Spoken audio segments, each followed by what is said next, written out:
গত 2013 সাল থেকে 2024 সাল পর্যন্ত অনেক হিন্দু নির্যাতিত হয়েছে, গুম হয়েছে, হত্যা হয়েছে এবং মন্দিরকে ভাঙা হয়েছে। তখন হিন্দুরা সোচ্চার হয়ে রাস্তায় নামেনি কেন?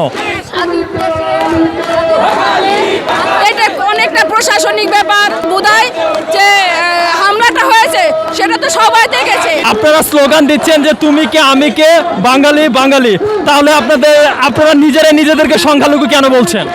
এটা রাষ্ট্র আমাদেরকে সংখ্যালঘু বানিয়ে দিয়েছে, অ্যাকচুয়ালি আমরা সংখ্যালঘু না। হাসিনার পতন হওয়াতে তো বাংলাদেশে সবাই খুশি হয়েছে, আপনি খুশি হয়েছেন? আমার খুশি, আমি এককভাবে বলবো না যে আমি খুশি। আমি আর কি বলবো, আপনারা বললেও বিশ্বাস করবেন না কিছু, আমি আর বলতে চাই না। চাঁদপুরে কি আপনার বাড়ি লুট করেছে?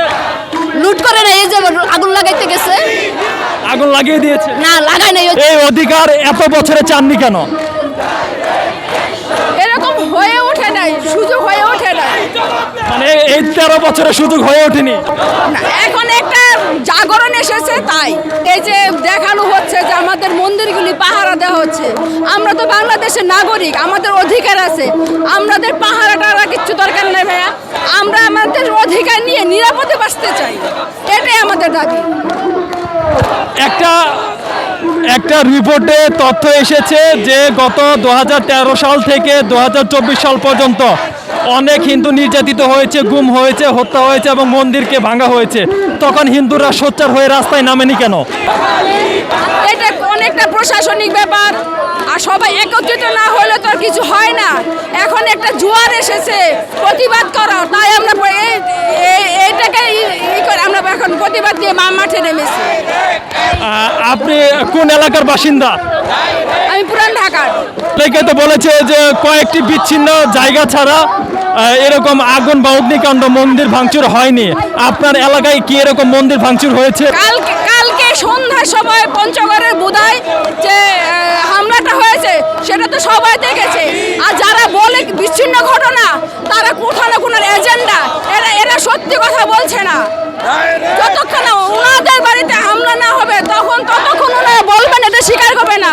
ওরা দালাল, আমাদের বিরুদ্ধে কথা বলছে। আপনারা নিজেদেরকে সংখ্যালঘু বলছেন, আপনারা স্লোগান দিচ্ছেন যে তুমি কে আমি কে, বাঙালি বাঙালি, তাহলে আপনারা নিজেদেরকে সংখ্যালঘু কেন বলছেন? এটা রাষ্ট্র আমাদেরকে সংখ্যালঘু বানিয়ে দিয়েছে, অ্যাকচুয়ালি আমরা সংখ্যালঘু না, আমাদেরকে জোর করে সংখ্যালঘু বানিয়েছে। আমরা সংখ্যালঘু হয়ে থাকতে চাই না, আমরা অধিকার নিয়ে পূর্ণভাবে এই বাংলার এই মাটিতে বসবাস করতে চাই। আমরা সংখ্যালঘু হবো কেন?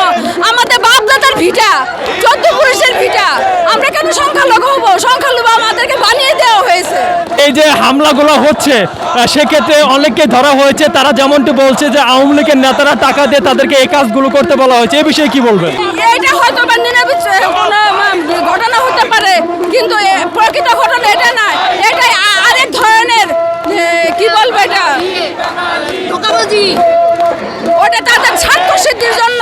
আওয়ামী লীগের কেউ আছে রাস্তায়, কারণে আসতে দেয় রাস্তায়, যে আওয়ামী লীগরা এরকম করছে, এটা বললেই কি আমরা? রাস্তাটা আছে, গোপালগঞ্জের লাঠি দাও নিয়ে রাস্তায় বের হয়েছে, তো কারা বের হয়েছে? কোথায়? হাসিনার চামড়া চলে দেবো আমরা। হাসিনার পতন হওয়াতে তো বাংলাদেশে সবাই খুশি হয়েছে, আপনি খুশি হয়েছেন? আমার খুশি, আমি এককভাবে বলবো না যে আমি খুশি। আপনাদেরকে নিপীড়ন করছে কে?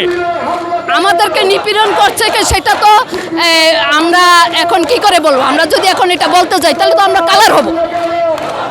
কালার হবেন কেন? সত্য আপনি বলবেন না? আমরা তো এটা কালার হব।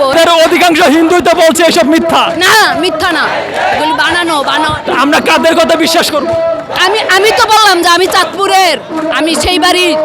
তারা তো বাংলাদেশি। হ্যাঁ, তারা বাংলাদেশি, তারা এগুলির কালার করতেছে, কালার করে। তাহলে আমি যে সেই বাড়ির, আমি তো সেই ফরিদগঞ্জ থানার মানুষ। আপনাদের হিন্দু মহাজোট গোবিন্দচন্দ্র প্রামাণিক, হ্যাঁ, উনি তো বলেছে যে এসব মিথ্যা কথা। আমি আর কি বলবো, আপনারা বললেও বিশ্বাস করবেন না কিছু, আমি আর বলতে চাই না। না, আপনার সত্য যেটা সেটা বলবেন, বিশ্বাস করবো না কেন?